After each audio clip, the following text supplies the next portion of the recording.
Струмичките земјоделци се разочарани од откупната политика и цени на стартот од годинашнава сезона. Ниските откупни цени на мањето пласман беа причина што дел од производството заврши или во нивите или на селските депонии. Нам не останува само маката и нервозата, вели Стојан Иванов. И само работат земјоделците, маката им останува на них. Ништо друго нема тяр. Никој не може да се пофали од земјоделието. Барам зелката, да ти кажем аз за мене, барам, ако не 3, как што са 3 дни, барам 10 динара или 8, а са со 3 динара ще само боля грбал тука пече и сврејсто врејки колку имам за еден порачен да ја однесам, а ништо работа. Земјоделството е лотарија, тврди Мите Стефанов од Просениково. Тој смета дека нивниот просперитет зависи од трговците и од купувачите. Не, ние сме на, како да ти кажем, на лото.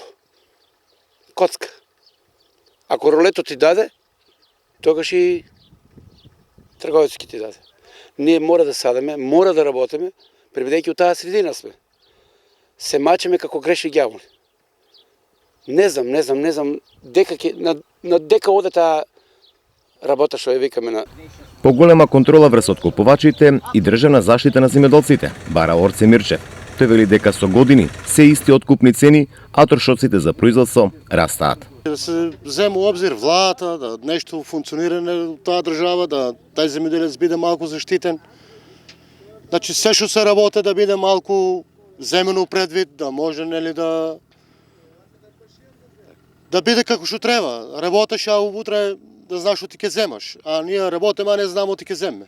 Значи на нас само останава работа, друго ништо.